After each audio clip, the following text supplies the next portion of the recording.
Visions of the Spiritual World by Sadhu Sundar Singh, dated 1926, Chapter 4, Man's Help in Teaching, Now and After. Unseen help. Our relatives and dear ones, and at times the saints as well, often come from the unseen world to help and protect us, but the angels always do. Yet they have never been allowed to make themselves visible to us, except at a few times of very special need. By ways unrecognized by us, they influence us towards holy thoughts and incline us towards God and towards good conduct, and God's Spirit, dwelling in our hearts, completes that work for the perfecting of our spiritual life, which they have been unable to accomplish. The greatness of anyone does not depend upon his knowledge and position, nor by these alone can anyone be great. A man is as great as he can be useful to others, and the usefulness of his life to others depends on his service to them. Hence, in so far as a man can serve others in love, just so far is he great. And the Lord said, "But whosoever will be great among you, let him be your servant." Matthew 20:26.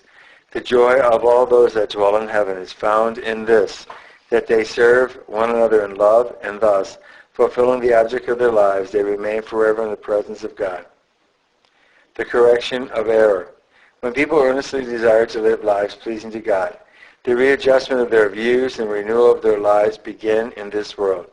Not only does the Spirit of God teach them directly, but in the secret chambers of their hearts they are helped by communions with the saints who, unseen by them, are ever at hand to assist them towards the good. But, as many Christian believers, as well as non-Christian seekers after truth, die while still holding false and partial views of truth, their views are corrected in the world of spirits, provided that they are not obstinately welded to their opinions and are willing to learn, because neither in this world nor in the next does God or any servant of his force a man to believe anything against his will. The manifestation of Christ. I saw in a vision the spirit of an idolater, on reaching the world of spirits, begin at once to search for his God. When the saints said to him, "There is no God here save the one true God and Christ, who is his manifestation."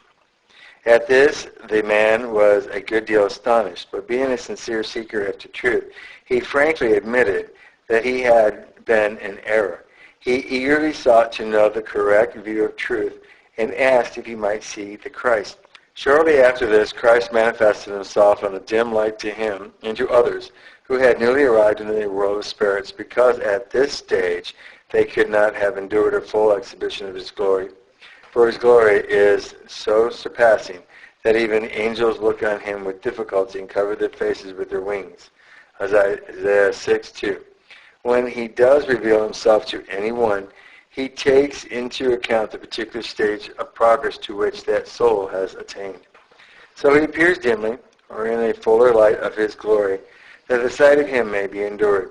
So, when these spirits saw Christ in this dim but attractive light, they were filled with a joy and peace which is beyond our power to describe.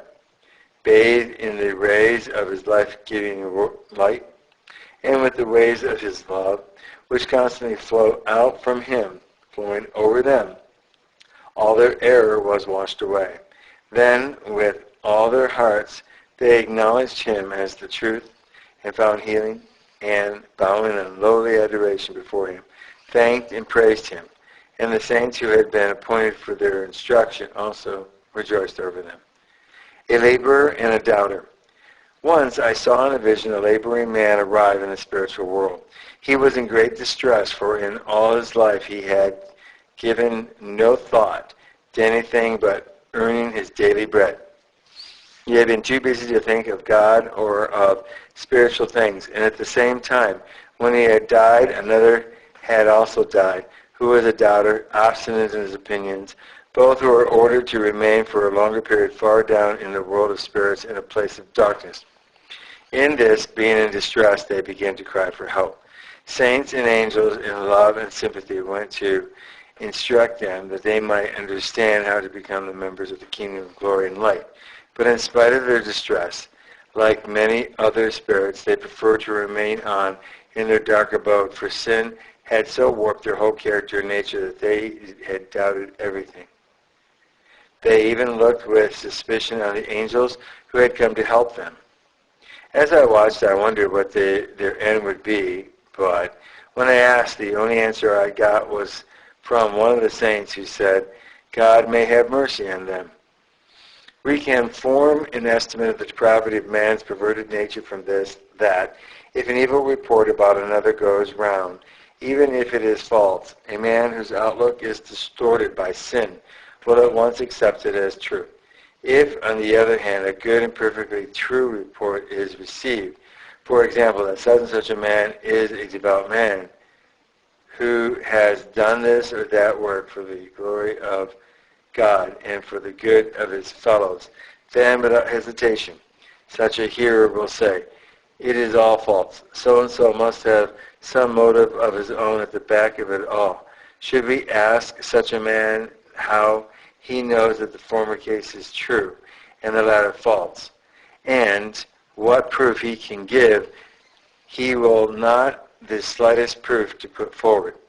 All that we can learn from such an attitude of mind is that as his mind is tinted with evil, he believes evil reports because they fit in with his evil nature, and he thinks good reports are lies because they do not fit in with his evil of his heart.